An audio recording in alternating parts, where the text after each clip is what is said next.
Shalom, Bapak Ibu dan Saudara sekalian, selamat pagi, salam sehat. Bapak Ibu dan Saudara sekalian, di pagi ini kita akan mendengarkan bersama renungan di hari ini dengan judul kesetiaan. Salah satu karakter dari Tuhan sendiri adalah setia. Di dalam 2 Tesalonika 3 ayat yang ke-3a saja, Tuhan adalah Allah yang setia. Pribadi yang patut kita teladani soal kesetiaan adalah Tuhan Yesus sendiri. Ciri dari seorang yang setia adalah dia dapat dipercaya. Firman Tuhan menyatakan bahwa yang dituntut dari kita yang melayani Tuhan adalah dapat dipercaya. Yang tidak bisa dipisahkan, seperti kaki dan sendal. Kita keluar rumah pakai sendal atau sepatu. Sendal tidak bisa berjalan sendiri, kalau kaki bisa berjalan sendiri, tetapi kadang-kadang tidak enak, tidak nyaman. Harus dipasang sendal atau sepatu. Seperti perangko dan lem. Perangko tidak bisa nempel tanpa ada lem. Bapak Ibu yang dikasihi Tuhan, berbicara mengenai melayani Tuhan, mungkin kita berpikir ada hubungannya dengan pelayanan kita di gereja. Betapa sering kita mendengar cerita mengenai orang-orang Kristen, tetapi tidak setia kepada siapa? Kepada keluarganya, istrinya, pekerjaannya, atau tidak setia kepada tugas yang diberikannya. Bapak Ibu yang dikasihi Tuhan, hal-hal tersebut yang membuat kita harus berusaha keras untuk menjadi hamba yang setia. Ada sebuah cerita di Efesus 6 ayat 21, yaitu siapa? Tikhikus. Itu adalah salah satu contoh hamba Tuhan yang setia. Dikatakan bahwa dia adalah pelayan yang setia di dalam Tuhan. Pelayanan yang dilakukan oleh Tikhikus tidak dikenal banyak orang.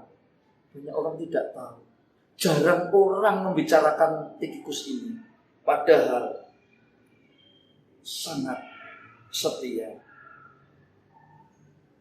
Cirinya apa? Yang pertama adalah dapat dipercaya. Dia adalah salah seorang yang dipercaya oleh Rasul Paulus. Tikhikus itu dipercaya apa? Mengantar surat-surat Paulus kepada jemaat-jemaat yang ada di Efesus dan Kolose. Rasul Paulus tidak akan sembarangan memberikan kepercayaan pada orang lain. Benar-benar orang yang dipercaya untuk mengantarkan surat itu. Yang pertama, dapat dipercaya. Yang kedua, Tikhikus adalah seorang yang dapat memberi kekuatan kepada jemaat di Efesus. Berarti dia seorang pemberi semangat. Itu diperlukan Bapak Ibu, memberikan semangat bagi orang lain. Supaya orang-orang itu bangkit, bahagia, senang. Dia bukan saja sebagai penyampai pesan dari Rasul Paulus, tetapi ketika dia melihat kondisi jemaat di sana, Tikhikus juga dapat memberikan kekuatan kepada jemaat, memberi penghiburan kepada jemaat, karena dia adalah orang kepercayaan dari Rasul Paulus. Pastilah nasihatnya bisa diterima jemaat Efesus. Untuk kita dapat dipercaya, kita perlu melalui ujian kesabaran, ujian integritas kita, ujian kesusahan atau penderitaan kita. Jarang kita mulus-mulus saja perjalanan kita. Senang terus, gak mungkin. Kita kadang-kadang ada ujian. Ujian di mana? Ujian di keluarga kita. Ujian di sekolah di tempat kita bekerja, ujian di masyarakat, maupun ujian di tempat dimanapun Tuhan tempatkan. Tujuannya apa? Menaikkan level keimanan kita, supaya kita bisa dipercaya. Jika kita adalah orang yang dapat dipercaya, nasihat yang kita berikan akan diterima. Seringkali kalau dinasihati oleh seseorang, kok kau nasihati aku toh? Apakah kamu sudah? Seringkali orang kalau dinasihati itu seringkali kurang memperhatikan. Tetapi kalau yang menasihati seorang yang dianggap mempunyai wibawa atau kekuatan atau power, pasti didengarkan nasihatnya.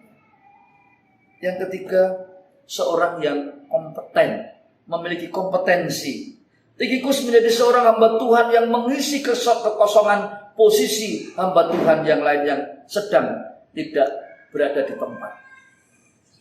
Contoh ya, karena Pak Ari ini seorang guru, saat saya tidak mengajar, misalnya saya sakit, saya tidak memberikan kepada orang lain yang tidak mempunyai kompetensi. Misalkan saya tidak masuk, saya minta tolong Pak Security, tolong dong digantikan saya yang ngajar. Tidak mungkin, tidak diizinkan oleh kepala sekolah. Tolong dong diisi Mbak kantin, saya tidak masuk untuk mengganti saya mengajar. Tidak mungkin diizinkan. Yang mengisi adalah yang namanya guru jaga, guru pendamping, yang mempunyai kompetensi yang sama dengan guru. Itu yang utama. Bapak Ibu yang dikasihi Tuhan, diperlukan kesetiaan, diperlukan kompetensi, diperlukan pemberi semangat, diperlukan orang-orang yang dapat dipercaya agar kita menjadi pribadi-pribadi yang setia. Bapak, Ibu, dan saudara sekalian, hari ini kita mendapatkan berkat melalui firman kesetiaan. Marilah kita setia dengan karunia dan setia dengan talenta yang Tuhan sudah berikan, yang Tuhan sudah percayakan. Sekalipun pelayanan kita tidak terlihat, tidak dipandang oleh banyak orang, tetapi Tuhan tahu sampai sejauh mana talenta pelayanan kita diterima oleh banyak orang. Terkhusus Tuhan yang memberkati kita semua melalui pelayanan. Sangat luar biasa Bapak, Ibu, dan saudara sekalian. Maka kita pada waktunya kita akan mendapatkan upah dari Bapa yang di surga. Bahwa kesetiaan sangat luar biasa dimiliki oleh orang-orang yang percaya. Saya ulang Bapak, Ibu, dan saudara sekalian, kita harus setia. Dan setia itu cirinya dapat dipercaya. Yang kedua, dapat memberikan semangat pada orang lain. Yang ketiga, setia itu adalah seseorang yang mempunyai kompetensi. Terima kasih Bapak, Ibu, dan saudara sekalian. Firman ini biarlah bermanfaat untuk kita semua sepanjang pagi, siang, sore, bahkan jauh malam nanti. Tuhan memberkati kita semua. Mari bersama-sama kita berdoa. Bapa Surgawi, kami mengucap syukur atas kasih dan berkat Tuhan yang hari ini Engkau mengingatkan kami, menegur kami melalui firman-Mu tentang kesetiaan. Terima kasih Tuhan. Kami berdoa Tuhan untuk pelayan-pelayan Tuhan. Kiranya Tuhan perlengkapi mereka dengan kesetiaan. Terima kasih Tuhan. Hari ini kami nantikan berkat Tuhan. Di dalam nama Tuhan Yesus kami sudah berdoa. Amin.